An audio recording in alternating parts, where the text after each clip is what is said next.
Well, I can't believe it's week 2. It's Dr. Mitchell, as you know, Jim Mitchell, and I'm very happy to see that the discussions so far have gone well. I'm happy to see that most people are jumping on board and getting going in all 3 of my sections.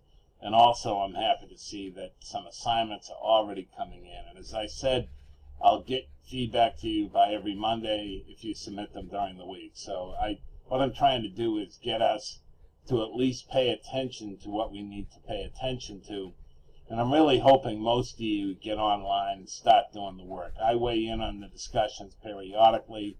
I'm really happy with the way things go. And what we'll have is I'll have discussion grades 10 days after they're due. Okay, I'm sorry, 10 days after they start. So last Wednesday's discussion, week 1, I'll have those posted by this Monday for those who've weighed in. Now, you don't have to have weighed in. It's all due that first week of December.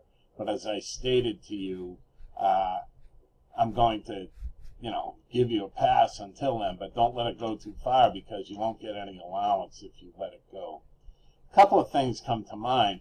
One of my comments in my discussions for the summer class was that you thought I should have due dates. That's not how the world works, okay? And I'm just telling you this as a friend, as a colleague, as a mentor. It's important that we establish ourselves at a pace that you can feel comfortable with and get the work done. That's part of teaching. You can't have a principal who constantly tells you what's due when. That person is too busy. So that's one of the reasons why I don't have due dates in my classes usually. And the other reason is I want you to empower yourself in terms of other work you have. I really don't think a lot of people get the amount of work you have at site. But in September, your workload is much less than what it will be in December.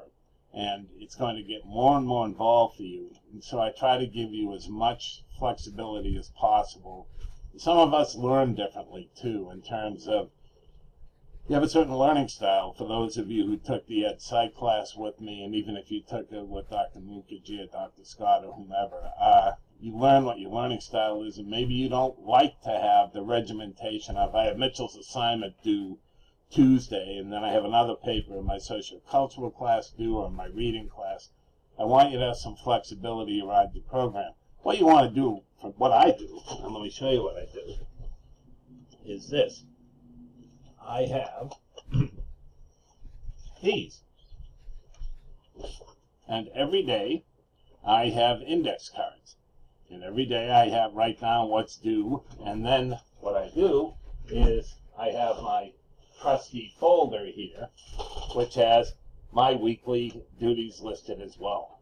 So it's really important for you to begin to have some sort of organization mechanism as you go through the next year. There are going to be times in the course of your experience where you just want to do this. Now, I can't do that anymore because I lost my hair a long time ago, but you're going to have those moments. You might be having one as you watch this video, but regardless, it's important for you to understand that you are empowered to direct your own educational experience. Move ahead and just do what you need to do. Something else I want to share, I'm not going to talk about Snapchat, and I'm not going to talk about Tumblr in this class. And the reason being is as follows. Your learners use Snapchat a lot, and I can see why you'd want to use Snapchat in your classroom. If you have any questions about using it, email it to me. You can go online and find some materials around that. But Snapchat will be else, even though they have the new glasses coming out. Tumblr will be replaced by something else.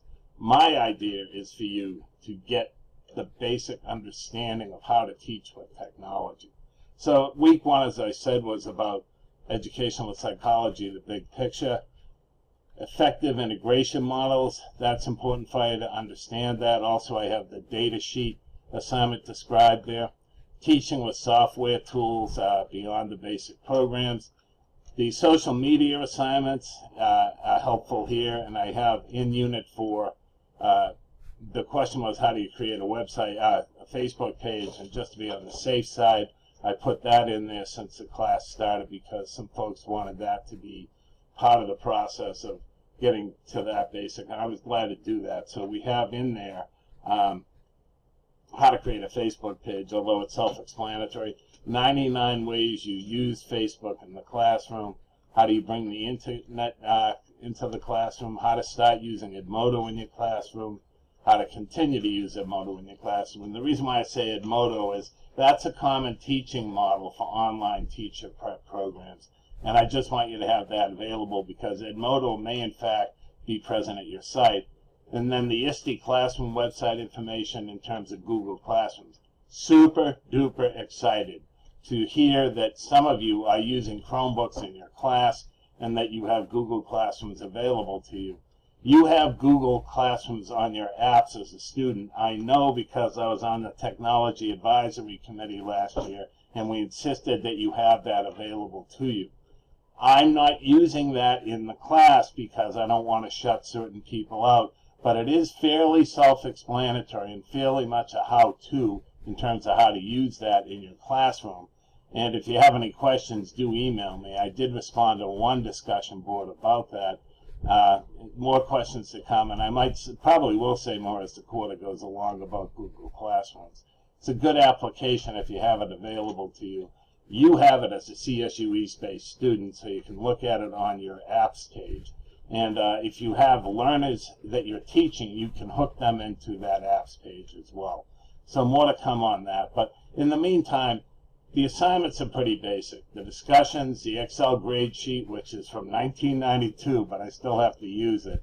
Then the website and the Facebook page. The thing I like about the Facebook page is you can have your learners link their accounts to your Facebook page for you as a teacher, not you as a person. It's you as a teacher, I mean, not your personal page. So that's what I like about that. I'll continue to look at the discussions. We're going to ramp it up big time in the next couple of weeks, and this is a real pleasure. Thank you very much.